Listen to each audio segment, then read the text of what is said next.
할렐루야.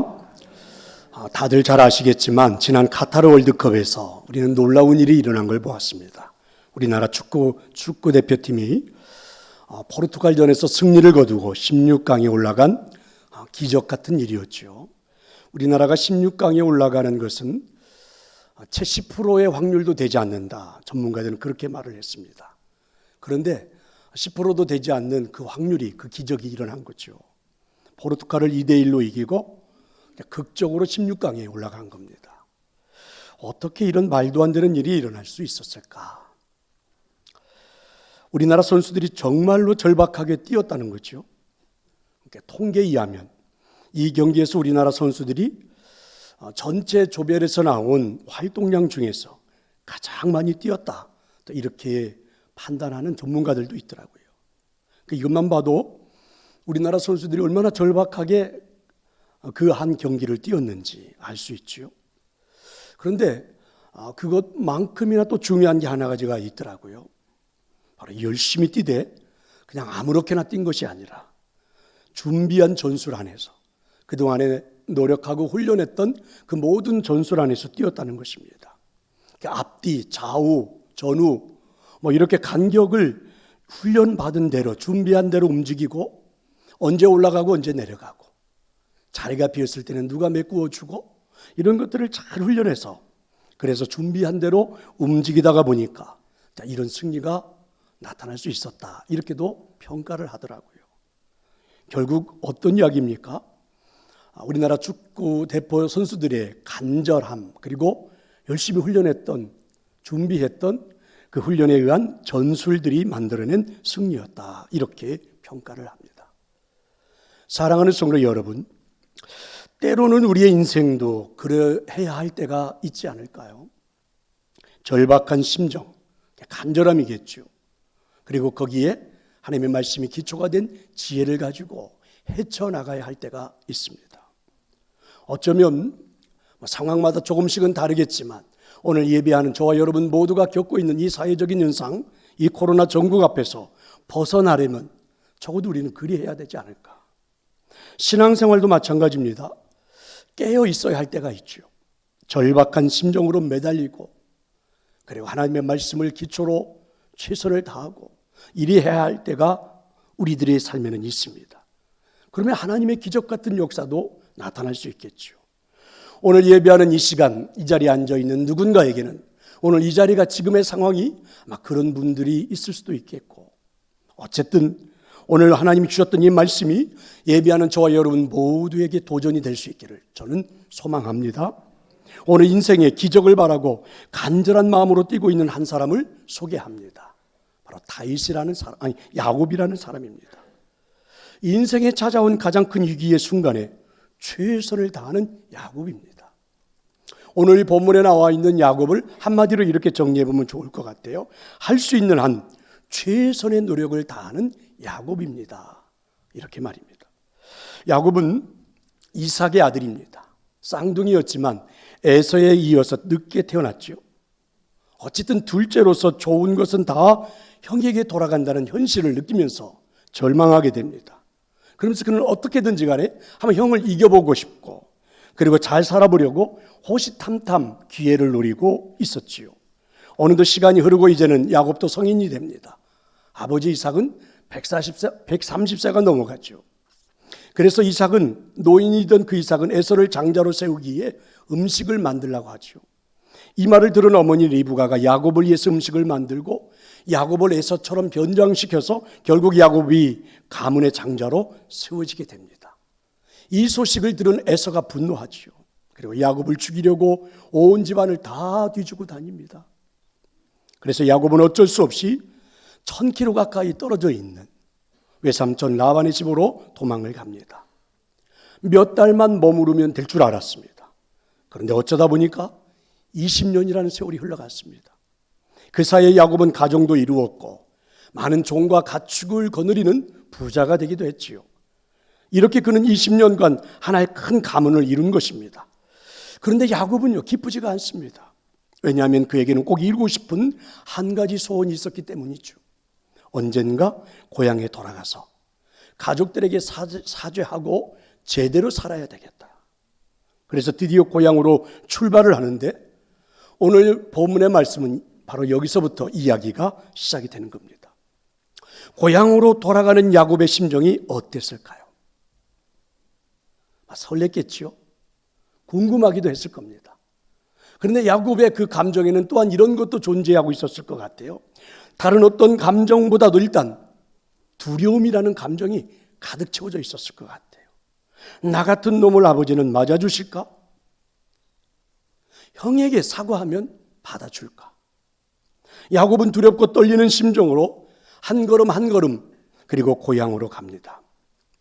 그리고 이제 어느새 강만 건너면 고향 땅에 들어오는 곳까지 도착할 수 있었습니다. 흔히 성경은 이것을 야복강 그러지만 신약성 영에서는 여기가 요단강이죠. 그런데 여기서 야곱은 곧바로 강을 건너지 않습니다. 왜 그랬을까요? 고향에 가기 전에 형과 그러니까 에서와의 문제를 해결하고 싶었기 때문입니다. 그래서 야곱은 종들에게 편지 하나를 만들어서 형에게 보내죠. 야곱이 사죄하기를 원한다. 이런 뜻을 전하는 겁니다. 그런데 얼마 뒤에 종들이 돌아와 가지고서는 놀라운 이야기를 합니다. 주인님, 에서가 주인님을 만나려고 군사 400명과 함께 오고 있습니다. 자, 여러분, 에서는 왜 그랬을까요? 추측하건대 지금까지 야곱을 원수라고 생각하며 20년을 살아왔다는 이야기겠죠. 이 당시 중동에서는요, 군사 400명을 이끌고 어딘가를 나간다 하면 이거는 전쟁할 때나 가능한 일들이죠.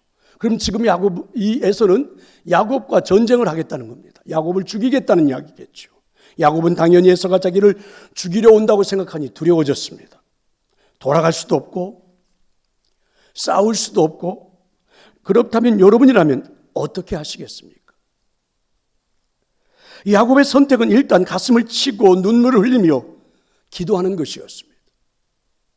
바로 11절의 말씀이죠. 내가 주께 간구하오니 내 형의 손에서 에서의 손에서 나를 건져내시옵소서.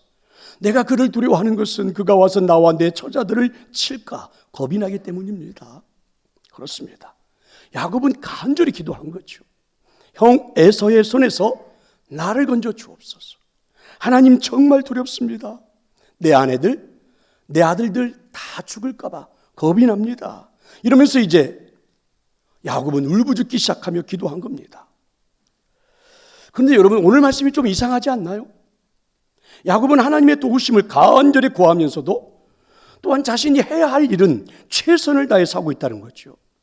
여기서 우리는 야곱의 신앙생활하는 모습을 한번 깊이 생각해 볼 필요가 있습니다. 왜냐하면 우리와는 조금 다른 모습의 신앙생활을 한다고 생각하지 않습니까? 우리는 어떻습니까?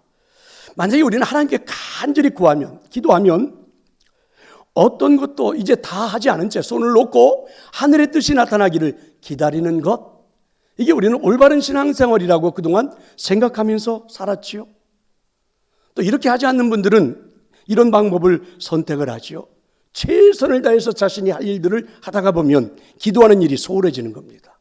여기저기 분주하게 움직이다 보니까 내가 할 수 있는 일이 뭔가 보이는 것 같아서 하나님께 기도하지 않고서도 이루어질 수 있겠다, 소홀해지기 시작하죠. 근데 사실 우리는 신앙생활에 이렇게 이 두 가지가 이렇게 나타날 때가 많죠. 그런데 여러분, 오늘 본문에 나온 야곱은 이 두 가지가 절묘하게 조화를 이루고 있다는 것입니다. 한마디로 이렇게 표현할 수 있습니다. 야곱은 기도하면서도 자신이 할 수 있는 노력을 다하고 있다, 이렇게 말입니다. 야곱은 기도했으니까 하나님이 다 하실 거야, 손 놓고 있지 않았지요. 대신 이 상황을 어떻게 이겨내지 고민합니다. 그리고 자신이 할 수 있는 최선의 전략을 짜죠. 야곱의 전략을 한번 들여다볼래요? 여러분, 7절부터 8절의 야곱의 전략, 첫 번째는 이렇습니다. 야곱이 동행자와 가족 식구들을 말하죠. 양과 소와 낙타를 두 떼로 나누고, 그리고 이르되 에서가 와서 한 떼를 치면 남은 한 떼는 피하리라. 야곱은 일단 혹시 모를 기습에 대비해서 사람과 가축을 둘러 나눈 겁니다. 어쩔 수 없다면, 형 에서와 어쩔 수 없이 전쟁을 해야 된다면, 그래서 최대한 살릴 수 있는 사람, 살릴 수 있는 그러한 짐승들, 양떼들은 살려보자, 이제 이런 전략입니다. 그런데 야곱은 여기서도 만족하지 않아요. 밤새도록 고민하기 시작했습니다. 에서에게 맞설 또 다른 전략을 짜죠. 그게 이제 여러분 13절 이하입니다. 야곱이 그 소유 중에서 형 에서를 위하여 예물을 택하니. 그렇습니다. 에서를 위해서 구체적으로 또 하나의 전략을 세운 게 예물입니다. 자, 여러분 이제 한번 예물을 볼래요? 어느 정도인지. 암염소가 200마리, 숫염소가 20마리. 암양이 200마리, 숫양이 20마리. 여러분 젖나는 낙타가 30마리와 그 새끼들, 그리고 암소가 40마리, 황소가 10마리. 여러분 암나귀가 20마리, 그리고 새끼가 10마리입니다. 그러면 새끼들을 빼놓고는 도합 540마리입니다. 여러분들은 양떼들을 한 1000마리씩 가지고 있으니까 별로 놀라진 않으시겠지만 제게는 굉장히 놀랍습니다. 왜냐하면 여기 보니까 암소가 40마리, 황소가 10마리거든요. 그러면 소만 해도 50마리입니다. 요즘 소 한 마리가 1000만 원이 넘어간대요. 그럼 얼른 이렇게 현재 돈으로 환산을 해봐도 5억이, 속값만 해도 5억이 넘어가는데, 그럼 여기 있는 짐승 다 살려면, 현재 이만큼의 짐승을 살려면 제가 보건대 한 10억은 있어야 되지 않나. 그래도 안 놀라십니까? 여러분 누군가 선물할 때 막 5억, 6억 막 그렇게 던져주십니까? 한 10억 정도는 있어야 되지 않나.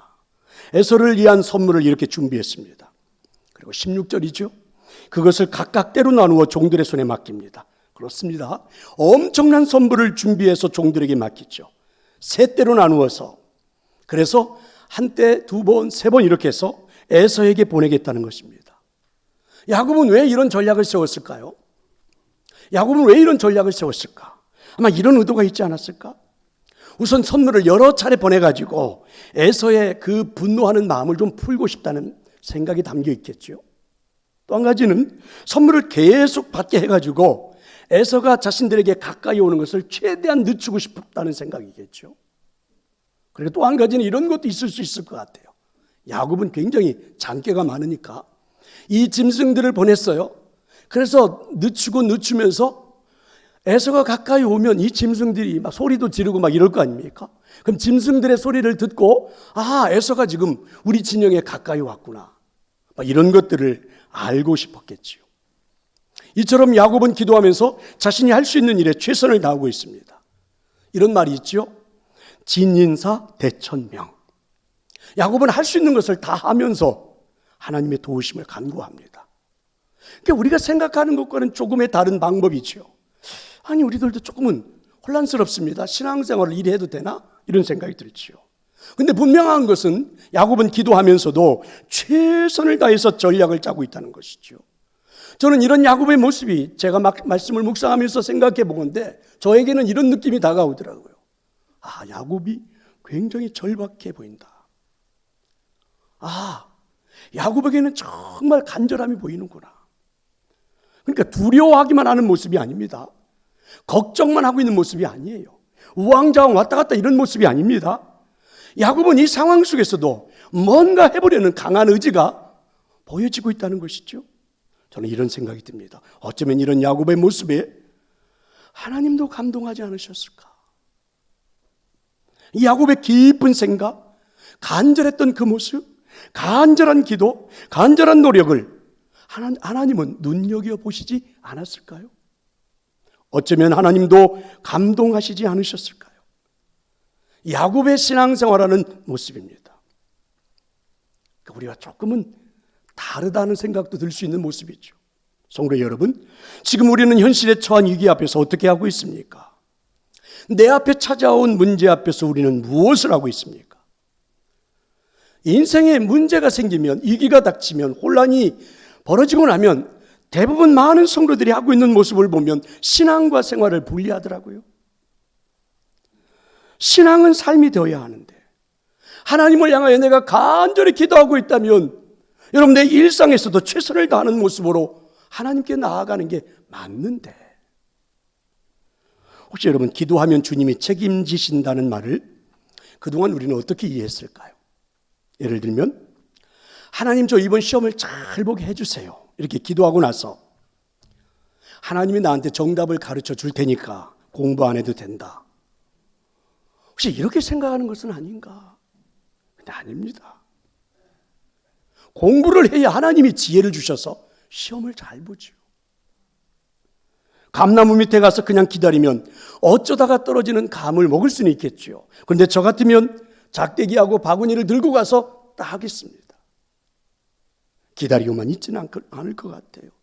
그럼 여러분 훨씬 더 많은 감을 얻을 수 있겠죠. 신앙과 생활은 하나로 나타나야 되는 거죠. 지금이 어려운 시기라 생각하면 더욱더 하나님을 사모해야 합니다. 하나님을 사모하는 만큼 내 인생의 삶에서도 최선을 다하는 노력도 보여줘야 합니다. 그저 걱정하고 찾아온 위기 앞에서 좌절하고 우왕좌왕하고 모든 일에서 손을 놓고 어디론가 도망만 가고 싶고 이런 게 아니란 말입니다. 이런 방법보다는 오늘 야곱의 방법이 훨씬 좋지 않습니까? 만약에 여러분 물질적인 문제라면 전략을 해야지요. 그동안에 여러분이 사용했던 모든 지출을 다 줄여버려야 되겠지요. 축소해야 되겠잖아요. 물질적인 문제가 찾아왔다면, 여러분 건강의 문제가 찾아왔다면, 나도 모르게 내 몸에 여러분 큰 아픔이 찾아와서 문제가 생겼다면 음식도 좀 조절하고 내 몸도 여러분 건강하기 위해서 운동도 해보고 필요한 것들이 있다면 약물도 한번 지급해보고 이러면서 여러분 노력을 해야 하나님이 더 감동하지 않을까? 하나님의 도움이 더 좋은 방법으로 나타나지 않을까? 이게 야곱이 신앙생활하는 모습입니다. 여러분 어떻게 생각하십니까? 저는 오늘 야곱의 신앙생활하는 모습이 옳고 저와 여러분의 신앙생활하는 모습이 그르고 이렇게 말씀드리는 게 아닙니다. 옳고 그름의 문제가 아니라 오늘 여러분 야곱에게서 우리는 한 가지 느껴볼 수 있지 않나요? 하나님께 간절히 기도하지만 그의 삶은 최선을 다해서 뭔가 만들어가고 준비하는 모습이 굉장히 감동스럽지 않습니까? 오늘 이 말씀이 저는 여러분에게도 한번 의미 있는 도전이 될 수 있기를 축원합니다.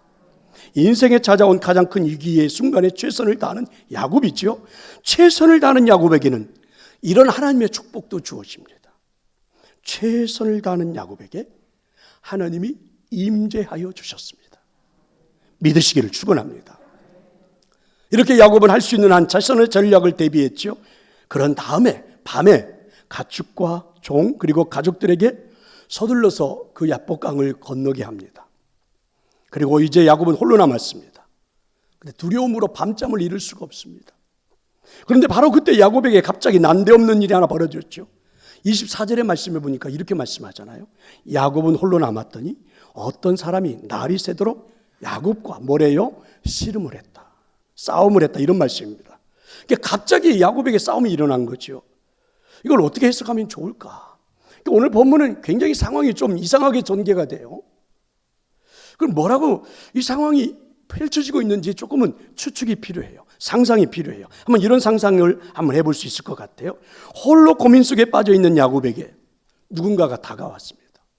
근데 갑자기 시비를 걸고 그리고 야곱에게 덮치더니 야곱을 때리고 그리고 야곱에게 도발을 합니다. 야곱은 갑자기 당한 상황 앞에서 도저히 가만히 있을 수 없었겠죠. 그래서 야곱도 이 사람에게 대응을 하다 보니까 싸움이 벌어진 겁니다. 난투극이 벌어졌겠죠. 그래서 저는 이런 생각이 들어요. 야곱이 홀로 그렇게 고민에 빠져 있는데 갑자기 나타난 사람이 자신에게 도발을 하니까 혹시 에서가 보낸 자객은 아닐까? 나를 죽이려고 하는 건 아닐까? 이런 생각이 들어서 야곱이 싸움을 했겠죠. 그래서 싸움하던 야곱에게 이 사람이 누구인지는 그렇게 중요하지 않았을 겁니다. 반드시 이겨야만 한다라는 생각이 더 절박했겠죠. 그런데 싸우면서 목소리를 듣다 보니까 이 사람의 목소리가 뭔가 익숙하다는 느낌이 옵니다. 아니 이 사람 어디서 많이 들었던 소리인데 어디서 많이 든 소리야. 어디서 들었더라. 그러다가 야곱이 깨닫지 않았을까요? 베델에서 천사들이 사닥다리를 오르락내락할 때 하늘에서 들렸던 소리, 그때 내게 들려왔던 하늘의 그 소리, 그 익숙한 목소리가 바로 이 사람이 아닌가. 그러면 이분이 하나님이실까? 그러면서 야곱의 마음에 이런 확신이 들었습니다. 이분은 하나님이시겠다. 그때부터 여러분 야곱과 하나님이 벌이는 싸움의 양상이 완전히 달라지죠.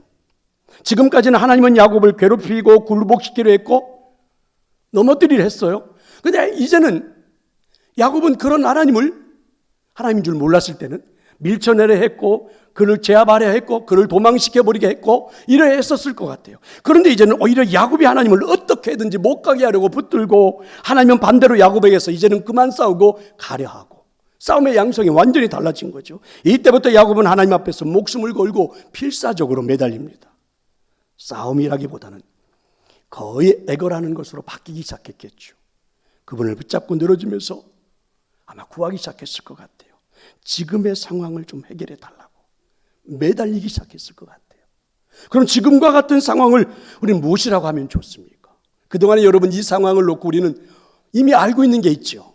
그래서 대부분의 성경학자들은 지금의 상황을 한마디로 이렇게 표현했습니다. 강청하는 기도의 모습이다.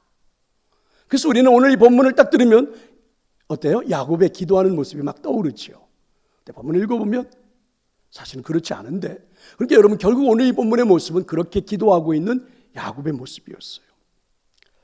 우리가 마치 여러분 산속에 들어가서 소나무 하나를 붙잡고 소나무 뿌리를 뽑겠다고 막 매달리던 그 기도하는 모습과 거의 흡사하죠. 사실 한국교회는 그런 전통이 있지 않습니까? 한국교회 성도들은 문제가 생기면 뒷산으로 가든 앞산으로든 올라가서 여러분 소나무 하나 정해가지고 그 앞에 매달리면서 뿌랭이를 뽑겠다는 심정으로 기도했던 게 한국의 교인들의 특징이었죠.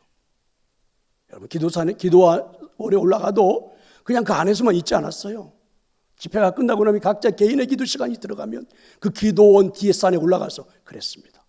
저도 여러분 소천에서 목회할 때 성도들과 함께 그랬거든요. 산에 올라가서 나무 하나씩 정해주고 이거는 권사님이 뽑아야 할 나무 뭐 이러면서 우리들 밤새 기도했던 적들이 있거든요. 근데 사실 그렇게 우리가 기도 생활했던 우리들의 모습이 있는데 어디로 갔는지는 아마 지금은 그런 모습이 매우 보기 어렵게 되어져 있지요.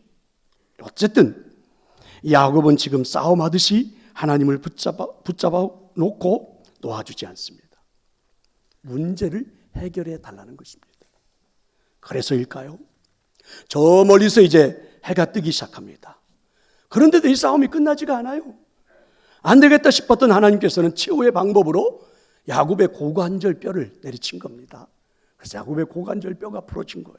쓰러졌습니다. 일어설 수가 없습니다. 이제 하나님은 그런 야곱을 내평기에 둔 채 가려고 하십니다. 그런데 만신창이가 된 야곱이 갑자기 엎드린 채로 하나님의 발목을 붙잡고 외치는 겁니다. 하나님 안 돼요. 하나님 안 됩니다. 이대로는 절대 못 가십니다. 해결해 주셔야만 가실 수 있습니다. 그 옛날 베델에서 사닥다리 환상을 통해서 제게 약속해 주셨던 것처럼 약속해 주세요. 약속해 주세요. 간절히 매달리고 또 매달렸던 것이죠. 여기서 우리는 몇 가지를 생각해 봅니다. 먼저 하나님은 왜 야곱과 씨름을 하고 계실까요? 아마 그것은 시련을 만난 야곱을 더 강하게 만들기 위한 하나님의 섭리가 아닐까요? 그리고 야곱은 왜 만신창이가 되면서까지 하나님을 붙들려고 했을까요? 만신창이가 된 몸으로 끝까지 야곱이 하나님의 발을 붙잡고 매달리고 있는 이 야곱의 행동 속에서 하나님의 음성이 들리지 않습니까? 하나님의 어떤 음성이 들립니까? 하나님만이 해결할 수 있다. 믿으시기를 축원합니다. 하나님만이 해결할 수 있다. 이런 음성이죠. 내가 불안한 상황 속에서, 내게 처한 위기의 상황 속에서 야곱은 기도했습니다. 반면에 최선을 다해서 전략도 짰습니다. 그럼에도 불구하고 이것이 나를 승리로 만들 수 있지는 않는다. 이래 한다고 내가 승리할 수 있는 것은 아니다. 하나님이 해주셔야 된다. 하나님의 역사가 나타나야 된다. 야곱은 이렇게 믿었던 것이죠. 고관절까지 쳤는데도 야곱이 하나님을 놓아주지 않자 하나님이 외칩니다. 이제 놓으라. 야곱아 이제 놓으라. 이만하면 되었다.